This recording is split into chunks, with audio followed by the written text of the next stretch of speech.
We remain steadfast in our commitment in delivering local news that matters.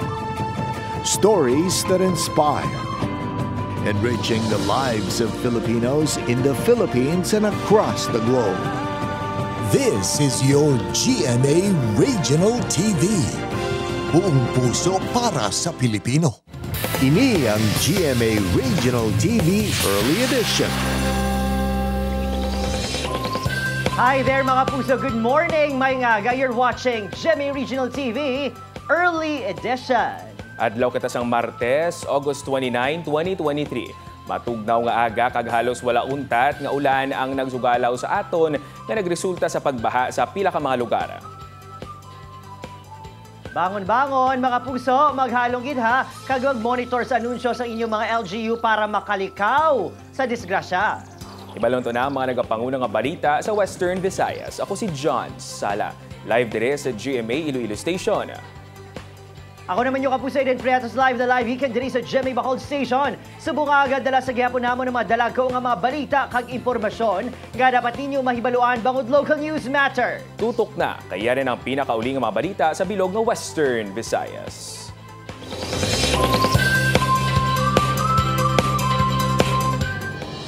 Damo naman wala makatulog bangod sa mamunog nga pag-inulan halin kagabi. Mga puso, nagtaas ang tubig sa pila ka suba sa probinsya sang Iloilo. Sa Banwa sang Pavia, gin-report ngayon na sa critical level ang tubig sa Aganan kag pagsangaan samtang pila naman ka residente malapit sa Tigom River ang gin-evacuate na. Padayon man yung monitor ang level sa suba sa iban pang mga kabanwahanan. Alas 6 kayo na sang aga, 32 ka mga LGU sa Iloilo ang nag-declare na sang suspension of classes. Sa probinsya sang Antique, gindeklarama ni Governor Rodora Cadiao ang suspensyon sang trabaho sa provincial government. Wala man sang klase sa mayorya sang kabanwahanan sa probinsya. Ang Paliwan River ang hindi man maagyan tungod nga naglapaw ang tubig sa temporaryo nga alagyan sini. Mabudlay man ang pagbiyahe sa Iloilo kag Antique matapos nga may gin-report nga landslide sa Tobias Fournier samtang may landslide pagid sa Cholas Kianan Road sa San Joaquin, Iloilo. Sa probinsya sang Capiz, madamo man sa mga LGU ang nagsuspender sang klase bangod sa pagbaha. Mamunog nga pag-ulan sa Iloilo City kag katupad sini nga kabanwahanan halin pa kagabi nagresulta sa pagbaha sa madamo nga kabaranggayan. Klase sa Kindergarten Tubtob Senior High School suspendido subong adlaw. Ang detalye ang aton tutukan sa live report ni Zen Kilantang. Zen?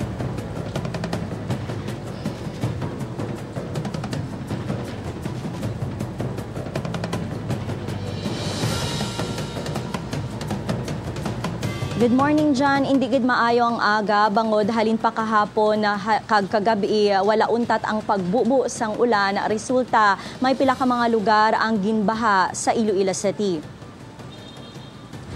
Sa report sang Iloilo City Disaster Risk Reduction and Management Office, as of 3 a.m., may 50 na ka mga barangay ang ginbaha. 10 ka barangay sa city proper, 4 ka barangay sa Molo, 14 ka barangay sa Haro, 12 ka barangay sa Mandurriao, 3 ang ginbaha sa La Paz kag Arevalo, kag may 4 ka barangay sa distrito sang Lapuz. Sunod sa Iloilo City Social Welfare and Development Office, nahanda na ang food assistance sa mga barangay nga apektado sang pagbaha. Suspendido subong adlaw ang klase sa Iloilo City halin preschool tubtob senior high school sa tanan nga pangpubliko kag pribado nga eskwelahan base sa mando ni Iloilo City Mayor Jerry Tranias. Nahibaloan nga preparado na kuntani ang Department of Education sa pagbalik sang klase subong adlaw August 29. Sa Iloilo City Hall naman dyan, mangin voluntary basis naman ang trabaho subong adlaw. Magluwas sa City Health Office, City Disaster Risk Reduction and Management Office, City Engineers Office, General Services Office, City Social Welfare and Development Office kag City Mayor's Office. Nakaskeletal naman ang iban nga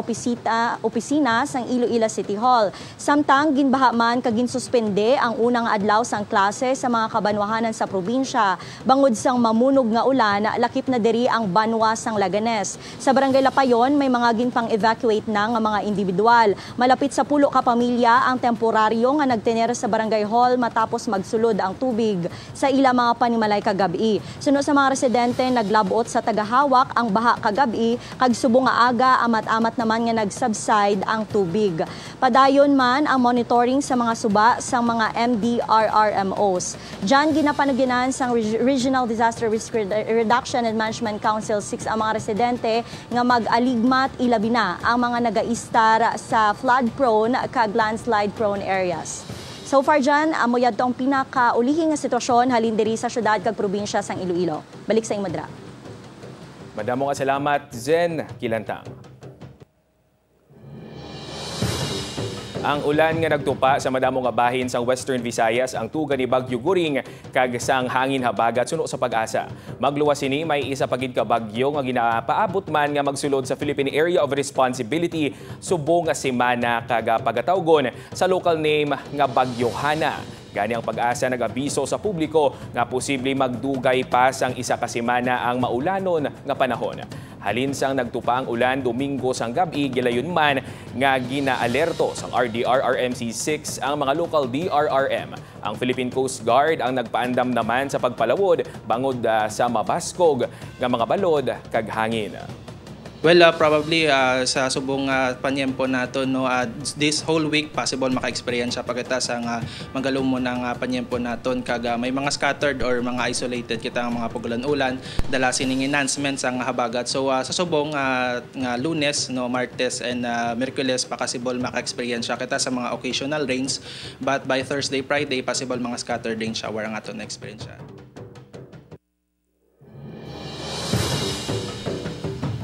Pwerte nga baha man di sa amon, makapuso bangod sa malaing nga panahon. Trabaho sa government offices, sa klase, in all levels sa Bacolod City, suspendido man. Para sa pinakauling update sa epekto sang pag-inulan, makaupo natin live si Eileen Pedreso, gikan sa Barangay Singkang Airport. Lynn, anong latest dira? Good morning.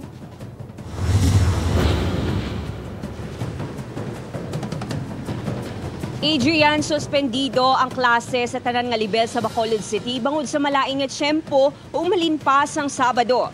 Pila sa mga bulituhan sa syudad ang preparado na kuntani sa pagbukas ng klase karon nga adlaw. Apang bangod sa pagbaha dala sang makusog nga ulan, ginpakamaayos ang DepEd nga irekomenda sa LGU ang pagpaiway sa pagbukas ng klase. Wala man sang trabaho ang opisina sang gobyerno sa syudad. Sa pinakauling nga report sa CDRRMO, hindi magnubo sa pulo ka barangay sa syudad ang apektado sang pagbaha. Mas sobra 6,000 naman ka individual ang ginpang evacuate. Kag nagapadayon pa ang rescue operations sa LGU kag Bureau of Fire Protection tub-tub sa karon.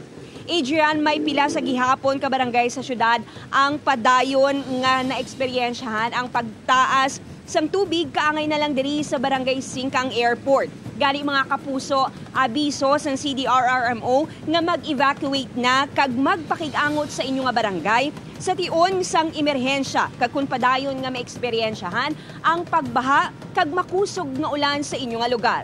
Halong gid mga kapuso. Adrian?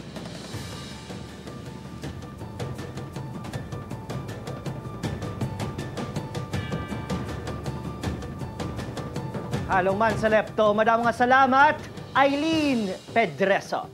Mga puso, sa dugang at balita alas 6 subong aga baogin patuman na sa mga gasolinahan sa Western Visayas ang pagpasaka sa presyo sang gatong.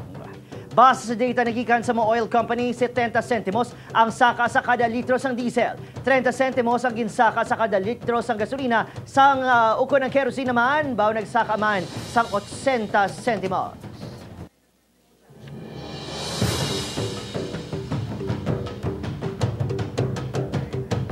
Mga puso, padayon pa ang inaimbestigaran sa Bureau of Fire Protection ang ginhalinan sang kalayo nga naglamon sa bodega sang isa kadako nga sugar milling company sa syudad sang Victorias Negros Occidental pasado alas 6 Domingo sang gabi. Kag ang danyos ang gintugas sini.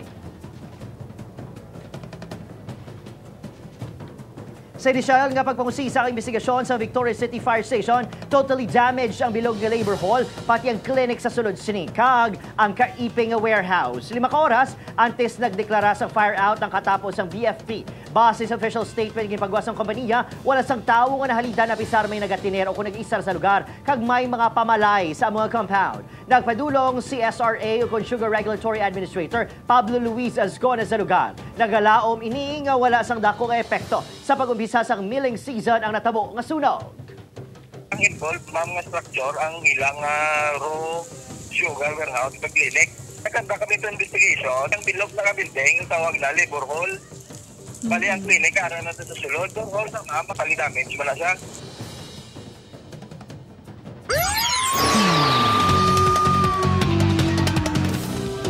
Magapangatubang sa kasong reckless imprudence resulting to homicide, si Xavier Noquera, ang driver sang motorsiklo nga nakabunggo sa tricycle sa barangay San Rafael, Miagao, Iloilo, kung sa di napatay ang pasahero nga si Maria Luz Nismal, 59 anyos. Nagapabilin subong sa kustodiya sang Miagao Police si Noquera. Base sa investigasyon, pauli na sa barangay Igdulaca. Biktima sakay sa tricycle, apang pag-abot sa dulhugon nga bahin sang dalan, nabunggoan sila sang motor nga ginamaneho ni Noquera. Nagresulta ini sang pagbaliskad sang tricycle kag naipit gid ang ulo kag lawas sang biktima.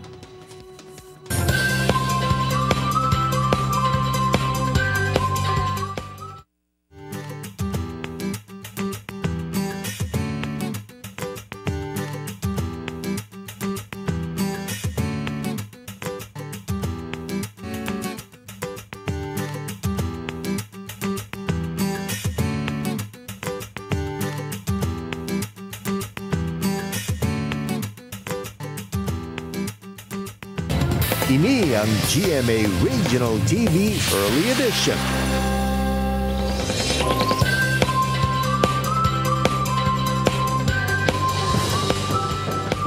Pareho sa Seneco ang basiwa ang isa man sa mga kombyuhana sa Bacolod City nga ginaulan sang kritisismo bangod sa serbisyo sa mga konsumidor.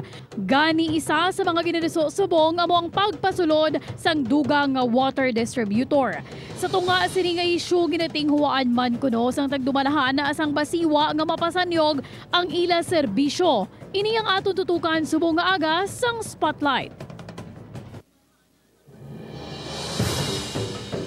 Sa atong Spotlight this morning, makapuso ang posisyon sa Basiwa Prime Water sa ginadusong nga duga nga water distributor sa Bacolod City kagang plano sini sa pagbasanyog sang serbisyo sa mga consumers ang talakayon ta sa Spotlight. Basiwa may pabuto na kontra. Kung may kontra, mas mangin maayon ayhan ng serbisyo. Ina makapuso sabton direkta ni Anay Bacolod City Councilor Mona Dia Jardin, General Manager sa Bacolod City Water District. Ma'am, good morning. Ay, good morning. Good morning sa imo, good morning sa tanan nga nagatanaw sa imo programa. May paabuto na kamo kontra santo sa proklamasyon, deklarasyon ni Bacolod City Mayor Alvin Benitez nga dismayado sa inyo serbisyo, ma'am. Yes, I do respect the opinion of the mayor, even the statement of the mayor, ginarespeto naton ina, no? Kay ti, we do not control and wala kami exclusive nga right sa paghatag sang serbisyo sang tubig diri sa Bacolod. So pwede gid siya nga mapasudlan sang aton nga alkalde sang isa ka water service provider ang aton nga syudad kung nakita niya nga kinahanglanon. Although on our part, syempre kami na don't get us wrong ara kami sa gobyerno. Basiwa per se is a government-owned and controlled corporation. So ara kami gihapon sa pagserbisyo sa tao. Sa amon nga part with our partner Prime Water, ginatinguhaan gid naton nga mapun-an ang aton nga mga kakulangan. You mentioned before that it would take a while to solve water shortage bilang pinakadako nga problema sa Bacolod. It was put on record that 2026 is the year nga tumanon sang Prime ang iyatugan. Where are you in your timeline?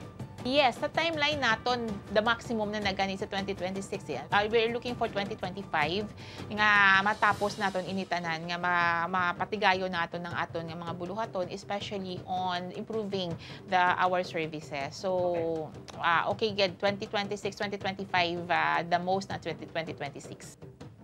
Whatever you can tell us, may source na kita sang surface water provider. Anong kinalain sini versus deep well nga source sa aton tubig? I think 80% sa syudad, no? Let's talk about abolishing drilling against the free-flowing water that, when processed, magamit gid sa aton mga panimalay.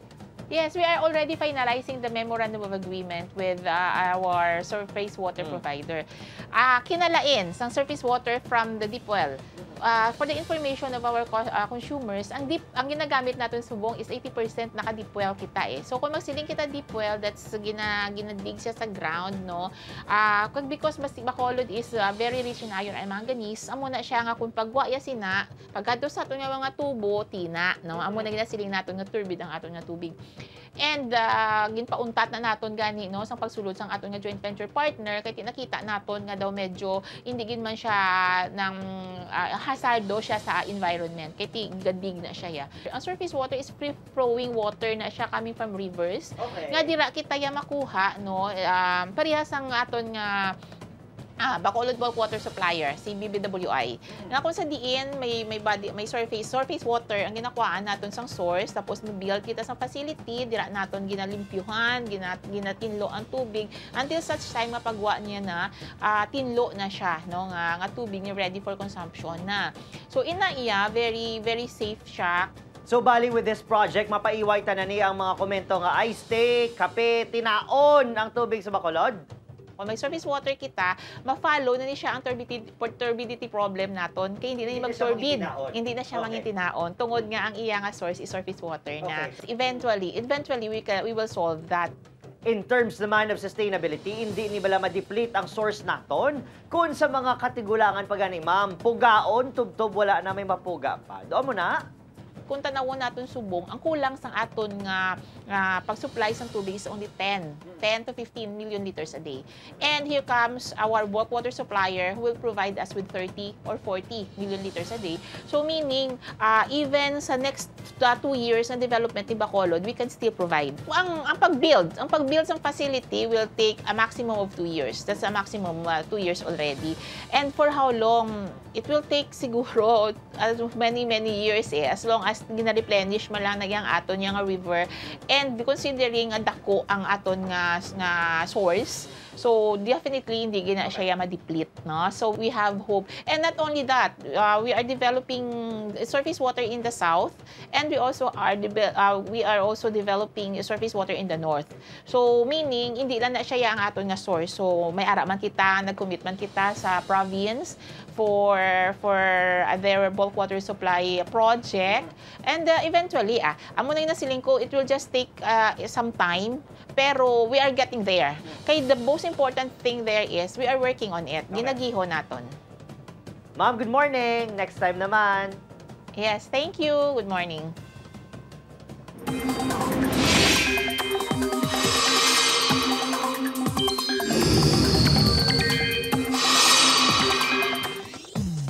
Mga kapuso, ang pinakauling lakat sang panahon, hibalon ta subong ng mga tinion sa pagtutok ni Julius Bilacaol. Nagsugod na sa pagbaylo sang direksyon si Typhoon Goring.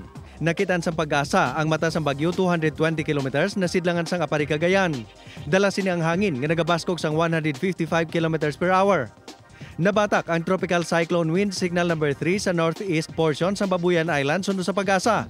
Lauman ang malain nga panahon sa among lugar. Signal number 2 naman sa Batanes.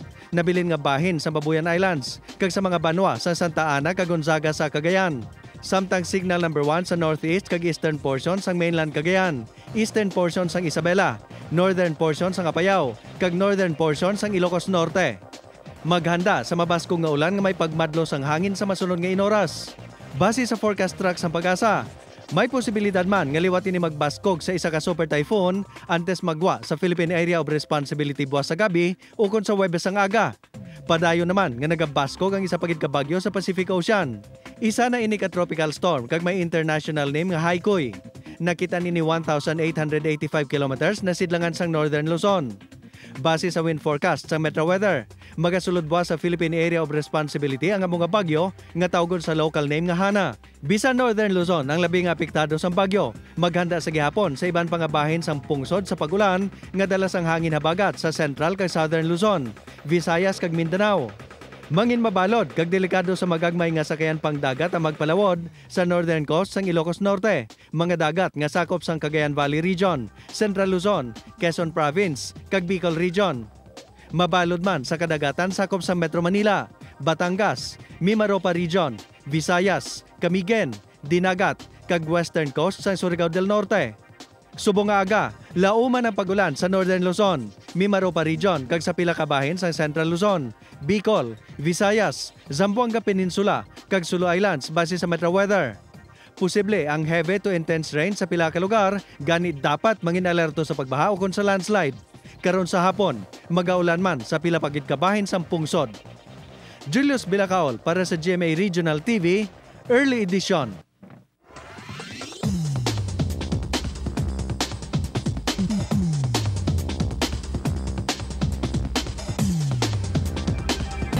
Ini ang GMA Regional TV Early Edition.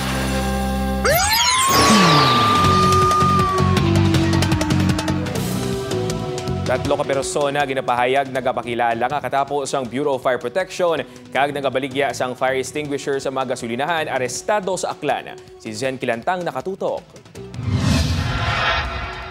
Detained sa karsel sa Nabas Police Station, Sanday Cherry Grace De Leon, Mary Wanchon kag Jeric Bato Ramirez. Ginaresto ang mga ini sa ginapahayag pagpakilala bilang personal sang BFP, agud makapanunto. Suno sa Nabas Police, nagapang biktima ang mga ini sang gasolinahan. Nagapakilala nga taga BFP, suksok pa ang lower pants sang opisina nga mapatigayon kuno sang fire safety inspection kag baligyaan sang fire extinguisher.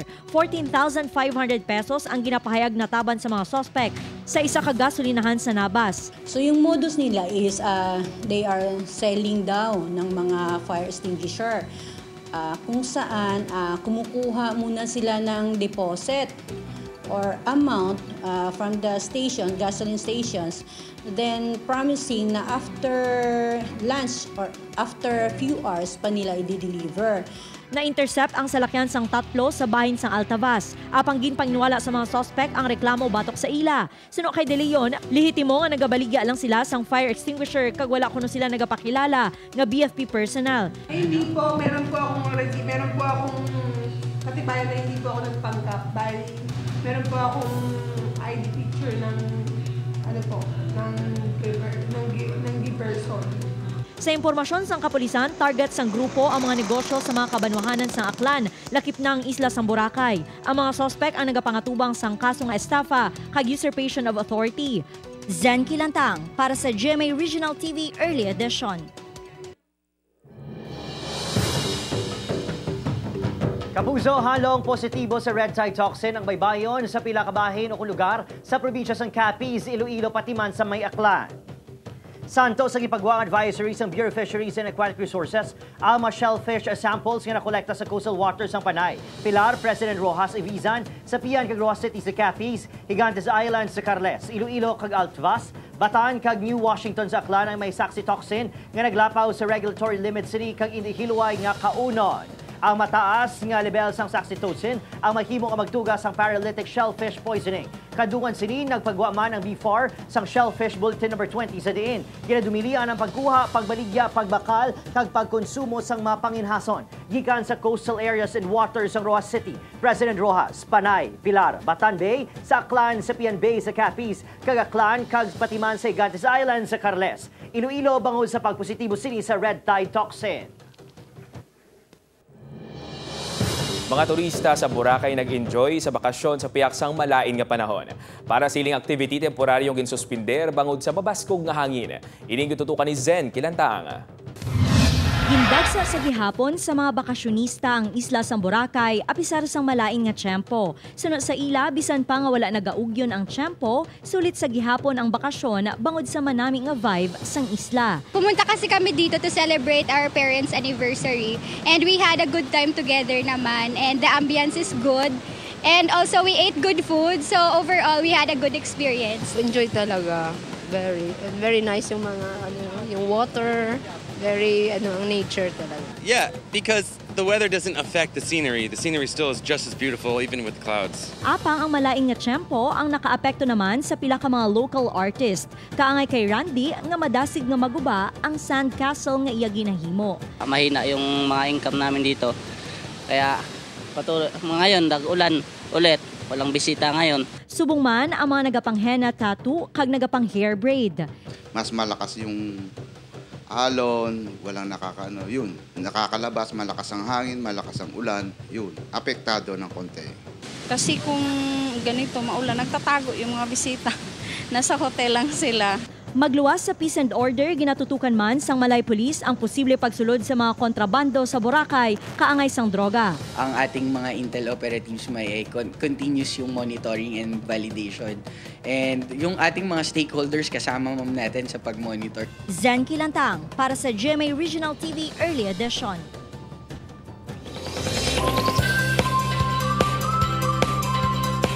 Mga puso, John, halin sa dagat, sino balang hindi makatalupangod sa tuman kadakong estruktura nga nagatindog sa hunasan mismo sang barangay Kulasi, Rojas City sa May Capiz. Ining bantog mga puso nga The Ruins Alcatraz. Ang halin sining nagikan syempre sa bantog nga penal colony sa Estados Unidos. Isa subong sa mga must-see visits ng atraksyon sa Rojas City ang lugar ang nagatanyag sa manaming view para sa mga mahilig mag-pose para sa picture-picture.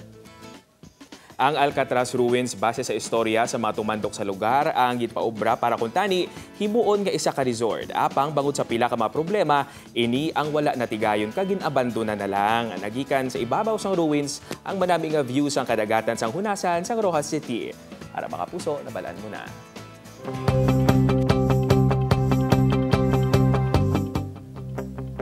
Ari real talk ha. Sa aton mga kapuso, ginasiling nga pwede kita mabuhi sa pila ka semana nga wala sang kanon. Pero mabudlay mabuhi sa pila ka adlaw nga wala tubig.